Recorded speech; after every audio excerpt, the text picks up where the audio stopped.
My Lords, in congratulating and welcoming today's perfect pitch, well-judged and outstanding maiden speeches, can I scatter some stardust as well in the direction of the noble Lord the Minister, Lord Hunt of Kingsheath, whom I admire and like. The government are fortunate to have him to drive forward their great British energy bill. Lord Bourne was right to remind us that this relatively small bill carries a large ticket, some £8 billion of taxpayers' money, and rightly, as Baroness Bloomfield and my noble friend Lady Hayman said earlier on, it will be subjected to scrutiny and amendment in your Lordship's House. I support a mixed economy of ownership, partnerships between the public and private sector, and more community-owned energy, along with diversity of supply, everything from ever more resources for nuclear fusion technology to hydrogen, wind, solar and tidal barrages. During the 1980s and 90s, in another place, I founded and was chair of the all-party parliamentary group for the Mersey barrage. Although the then government promised me it would consider the barrage project as part of the non-fossil fuel obligations and renewable energy policy, it never happened. The Mersey barrage would deliver enough clean, predictable energy to power hundreds of thousands of homes for 120 years, creating thousands of local jobs and turning the Liverpool city region into a worldwide centre of excellence. I hope that the Minister will agree to meet with me and with Steve Rotherham, the Mayor of Liverpool City Region, to help ensure that this unique opportunity provided in this bill is not squandered as it was some 40 years ago. My Lords, in introducing the bill in another place, the Right Honourable Ed Miliband rightly pointed to the absurdity, referred to indeed by the noble Baroness Lady Winterton in her remarks earlier on, that the city of Munich owns more of our offshore wind capacity than the British government. Well, he has a point, but the missing reference was to mix a metaphor, not to the elephant in the room, but to the CCP dragon, and that's what I want to address my remarks to today. We all know that dragons wallow in sulphurous caves snorting fire. Perhaps that is why China is responsible for around a third of global CO2 emissions. It's pumped out more pollution in 8 years than the United Kingdom has in 220 years. It's building the equivalent of 2 new coal-burning power stations every week. It's doing this to build its industrial and military might, and certainly not to do its bit towards tackling climate change. And take wind power, where Minyang Smart Energy, China's largest wind turbine firm, is involved in several projects in the North Sea. What are we thinking of in handing over such important capability in the net zero transition to an entity that comes from an authoritarian and hostile state, and doing so as the European Union is launching its antitrust investigation into Chinese turbine manufacturers? My Lords, recall that the Joint Committee on Intelligence and Security says China has been able to, I quote, successfully penetrate every sector of the United Kingdom's economy, that Chinese money was readily accepted by the government with few questions asked, and that external experts concluded very strongly that the government does not have any strategy on China, let alone an effective one. Now, my Lords, instead of resilience, we have dependency. We currently have a trade in goods deficit of £32.3 billion, which we seem intent on adding to. A Civitas report documents over £140 million paid to United Kingdom universities by Chinese companies, some involved in military projects and some with links to institutions complicit with, facilitating or directly involved in the Uyghur genocide, nuclear development, military research, espionage and hacking. Civitas identified an existential threat and says that China's ambition at a global level is, I quote, to become a technological and economic superpower on which other countries are reliant. That represents the greatest risk to the United Kingdom. In recognising that threat, your Lordship's House gave all-party support to my own successful amendments to earlier legislation, the Procurement Act, the Health and Care Act and the Telecommunications Security Act, and for the removal of some of the 1 million Chinese-made surveillance cameras now in the United Kingdom. With RUSI, I've also raised the flooding of our markets with Chinese-made electric cars, along with Chinese-made cellular modules that are components in non-Chinese-made cars and other electronic equipment, which can be used to spy on us and to displace cars made by workers in democratic countries. Southeast Asia is awash with Chinese EV car plants and sales, and it's producing electric long-haul lorries and mass-produced cheap EV cars for the mass market. It's doing this, my lords, to dethrone and destroy our automotive industry and to enhance its ability to withstand a blockade following the military occupation of Taiwan. It will also cost around 100,000 European car workers their jobs by the end of the decade, and many will lose those jobs because we simply can't compete with slave labour. The Secretary of State himself has said there should be, I quote, no modern slavery in any part. So, my lords, can the Minister say what assessment there's been made of reports that there are 96 companies relevant to the automotive sector and the production of electric cars operating in the Uyghur region, including 38 that have previous documented engagement in state-sponsored labour transfer programmes highlighted by the International Labour Organization, and reports from Human Rights Watch detailing the use of slave labour in aluminium production, with Xinjiang accounting for 9% of total global supply.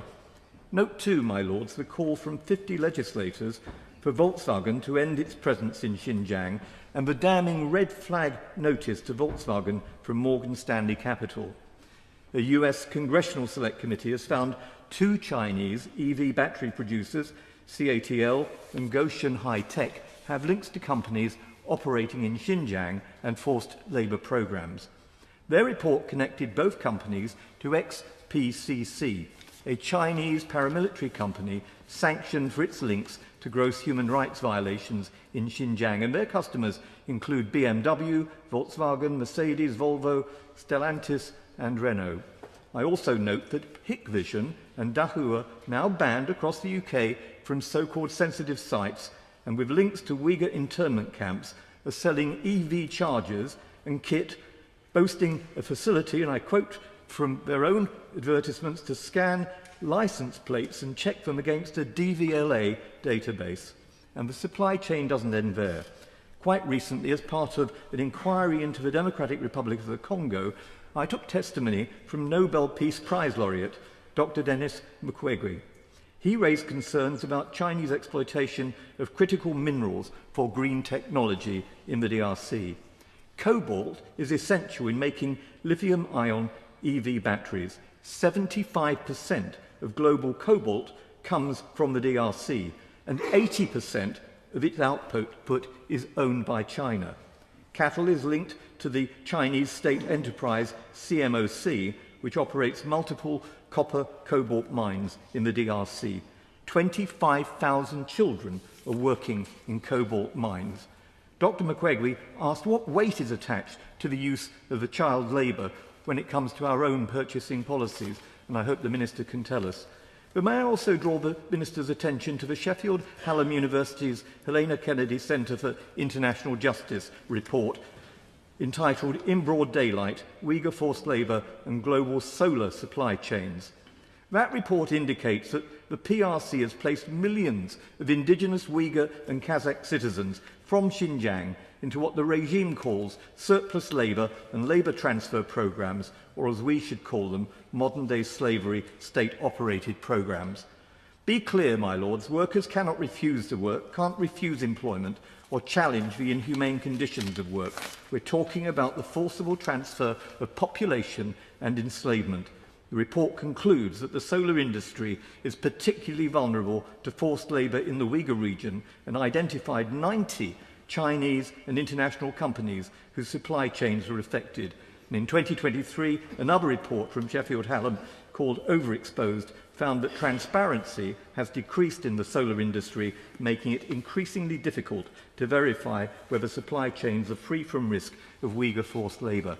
In responding to these findings, could the Minister also ask his noble friends in the Ministry of Defence what response it has made to the December 2023 BBC report that the British Army was investing £200 million in solar panels made by companies believed to have exceedingly high exposure to forced labour in China. The PRC global market domination across the solar photovoltaic supply chain has been expanding rapidly, with 98% of global polysilicon and about 2.1 million tonnes used in almost all solar panels produced in China, and about half of that is produced in Xinjiang. The Secretary of State has confirmed that he is worried about slave labour in the supply chains. So can the Minister tell us whether the Secretary of State was warned about companies involved in solar panel production in Xinjiang before awarding contracts to them, and if so, why he went ahead? And can I also ask about the Forced Prison Made Goods Act of 1897, given that Xinjiang has been referred to as a vast prison and that British law prohibits the importation of prison-made goods, will the Minister say what consideration has been given to compatibility of the importation of goods made by Uyghur prison labour with that Act of Parliament? Against the backdrop of the 2021 House of Commons decision to name a genocide by the CCP against Uyghurs in Xinjiang, the admirable Labour Member of Parliament, Sarah Champion, the chair of the International Development Select Committee, tabled an all-party amendment to this bill in another place to tackle what she called sinister dependency on forced labour programmes in the supply chains for solar panels. She said the UK has become, her words, a dumping ground for dodgy solar, tainted solar goods. And that has other implications for the UK too. In July, during the King's Speech debate, I raised the Mallard Pass solar project, which uses Xinjiang-produced solar panels. On August the 1st, in a reply to a written question, the Noble Lord the Minister said ethical procurement is considered at paragraphs 4, 104, 109 of the Secretary of State's planning decision. But, my Lords, isn't it the case that elsewhere in the planning decision it states that human rights concerns are not a reason to refuse a planning application? If so, why is that, and shouldn't this bill be used to change it? Today, my Lords, Sir Keir Starmer, the Prime Minister, has been meeting Xi Jinping. Reports suggest that he raised sanctions against 7 parliamentarians, of whom I'm one. These are trivial in comparison with Uyghur genocide. Can the Noble Lord the Minister tell us whether that issue was raised, and if so, what was the response? To end, on several occasions I've been privileged to stand with the Noble Lord the Minister when he moved amendments about forced organ harvesting in China. In a powerful speech, particularly relevant to this bill and to Uyghur slave labour in Xinjiang, he said this: "It is now a multi-million-pound commercial business in China," and the Noble Lord went on to say, "Millions of Chinese citizens are currently detained in labour camps. UN experts estimate that at least 1 million Uyghurs are being held in camps in the region of Xinjiang. Companies from the West are complicit in this. Adidas, Nikkei, Zara and Amazon are among the Western brands which, according to a coalition of civil society groups, currently benefit from the forced labour of Uyghurs in Xinjiang. In July this year, a 13-ton shipment of hair products from Xinjiang worth more than $800,000 was seized by the US Customs and Border Protection. This shipment included wigs made from human hair, which is hugely concerning considering the many reports and personal testimonies of female Uyghur Muslims having their heads forcibly shaved in the camps." The Noble Lord the Minister reminded the House that parliamentarians had the opportunity to strengthen legislation and, the Noble Lord's words, to prevent British complicity in such crimes and to send an important signal to other countries. He reflected that such as 5G and potential Chinese investment in new nuclear energy presented dilemmas. He concluded that there must be a time when we take a stand. My Lords, the Noble Baroness Lady Kennedy of the Shores was sanctioned with me by the PRC for doing precisely that. Although she's unable to participate today, we'll work together at later stages in moving all-party amendments to create a human rights-centric approach to greener energy supply. Let's put that insistence on the face of this bill and amend it accordingly. Let's do as the noble Lord said and make a stand.